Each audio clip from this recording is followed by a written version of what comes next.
Mechanics of Reddit. What's the dumbest thing you've seen someone do to their vehicle?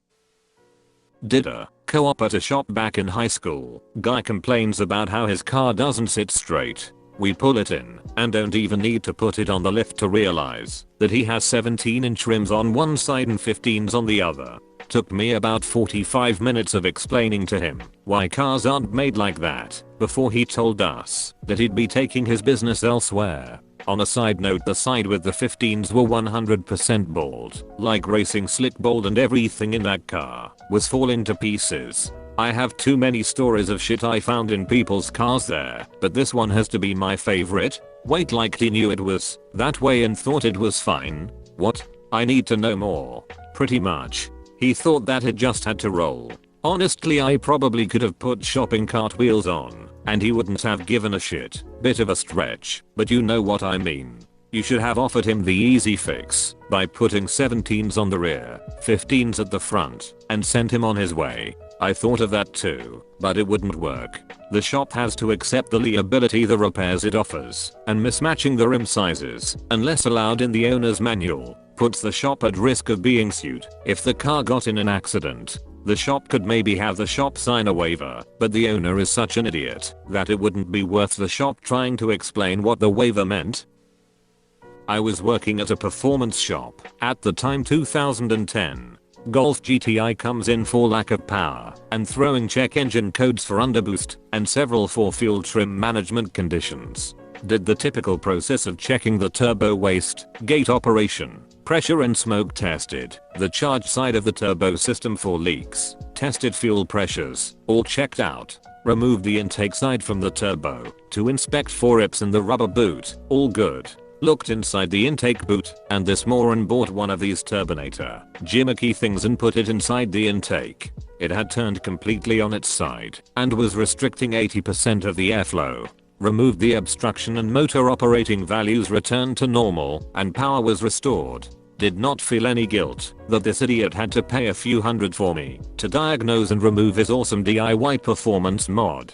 I just looked up what a turbinator was because I've never heard of it before. The first review of one I found on Amazon was a guy complaining that the fins broke off and got sucked into the engine, causing a lot of damage. As far as I can tell, these things are the equivalent of sticking a tin pinwheel in your air intake. It's worse because the fins doesn't spin. It's just supposed to create turbulence to help better atomize fuel. Problem is, typically cylinder heads are already designed to introduce turbulence in the intake ports and combustion chamber.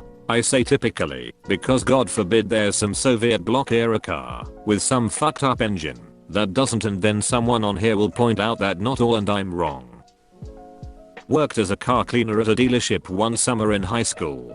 Guy towed in a relatively new, top of the line Corvette he had bought there some time before I started. He was pissed that it had died on the road and been running like shit before that. Ranting and raving about he spent all this money and it only went X months/years before completely breaking down. One of my work buddies got it up on a lift and started looking it over. He opens the oil drain plug and nothing comes out. He pulls apart the engine and the oil could now be best described as glue. Owner talks to the guy and asks when the last time he changed the oil was. Guy had zero idea what he was talking about. He had no idea that you had to do that. He assumed you just added gas and that's the only thing you needed to do. The engine was a complete loss, which meant the car was a complete loss to him. Edit. Clarification. If there's one thing I can take away from this post, it's that it's pretty astonishing how many people don't know or care to get their oil changed. Not a mechanic, but a car enthusiast. Saw a couple of cars where owners didn't know what basic maintenance was. Like no oil change, no brake pad change. The oil turned into jelly and you had to scrape it out. The most ridiculous thing were the brakes. My mechanic friend showed me the brakes of an elderly lady's car. The brake discs were gone, like almost completely wiped down to like 5 to 6 millimeters. She said to him, the car feels weird while I brake. If that sweet little old lady wants to drive around like that, nothing's going to stop her. My grandma was trying to convince her mom not to drive anymore. Her mom lived in this tiny town of like 400 people or something like that. Grandma's talking about her mom driving dangerously and saying she could hurt someone. Her mom responds, "Oh no, they know who I am. They see me coming and know to get out of my way." Let me tell you about Diamond Plate Guy and Focus Bro. Diamond Plate Guy had two things he used to modify his truck, a drill and a ton of diamond plate. It was an absolute base model V6 Ram 1500 with the exhaust chopped off, which I thought was bad enough until I opened the hood. He had drilled or glued diamond plate to every flat surface, air filter box, intake manifold, fan shroud, etc. This was 18 months ago. My eyes still haven't recovered, but this isn't the end. He had some crappy wheels that he had painted white himself. I know this because he painted the inside of the wheel where it seats to the hub, which caused them to seize to said hubs. I literally had to buy a bigger hammer to smack them off. Focus Bro Guy had a custom straight pipe, full Sparco race seats, 5-point racing harnesses, lowering springs, and a base model automatic Ford Focus SE. I bet Focus Bro would slip it into neutral at stoplights so he could take his foot off the brake and let it roll back, giving the illusion on a manual to unsuspecting motorists.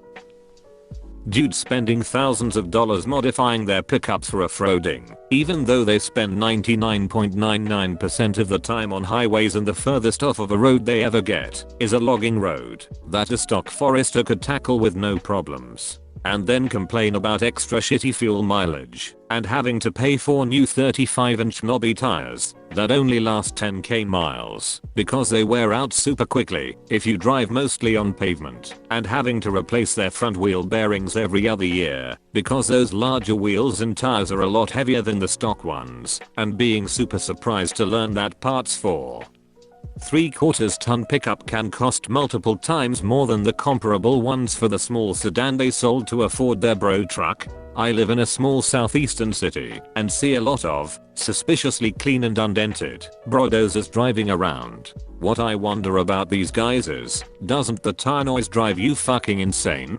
It's probably not something they even think about before getting the pickup jacked up to fit those 35 inches big blocks, but I would regret it so hard.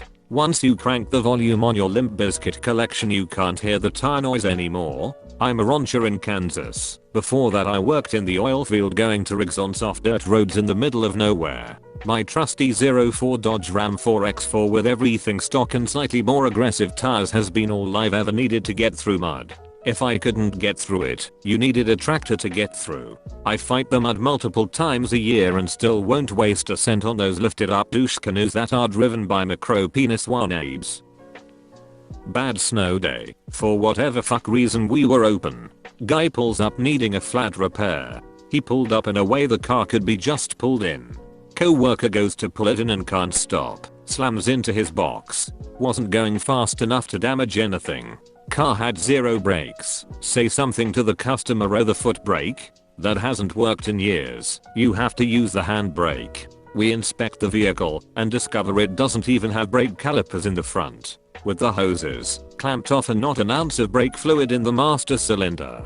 And the most surprising part, they didn't want to get the brake repairs done. Edit. Typus. Holy shit gold. Thank you kind stranger. Well yeah, they decided that they didn't consider working brakes something that they need.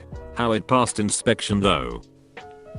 Had a customer once who had their oil light come on and couldn't figure out how to top the oil up. He thought it might have worked like his boat motor, so he poured a jug of oil in his fuel tank. Did it make his car work on the lake then? What would that do to a car? Fiery dramatic explosion? Or just engine damage? Edit. Assuming enough oil was added that it won't even start, but was cranked a lot. Possibly not damage to the engine, but a lot of work to fix. Drop gas tank, dump and clean. Clean fuel tank sending unit, replace filters. Flush fuel lines. Remove fuel rail. Clean injectors in the rail. Clean intake manifold. Pull heads. Clean head/plugs and valve train. Possibly pull exhaust manifold and clean that if any oil got through to there. I'm honestly not sure if would even get past the injectors, though. Depends on how much he added and how well mixed it was. There might be a couple of sensors to replace as well. Expensive, time consuming, but I don't think it would do anything fatal. The list is long. Removing PCV hose, assorted vacuum lines, O2 sensor, etc., thinking they are going to get better performance. Cutting a wire under the dash to hook up a stereo. Then bringing the car to me to fix the tail lights. Pouring 3 quarts of oil in, but the dipstick still shows low because they put the oil in the radiator. Putting gasoline in a diesel truck. Again. That again just tops it all off. You would think people learn, but sometimes not. And those stories can make the best jokes. Thanks for watching, and please subscribe for more upcoming videos. Have an amazing day.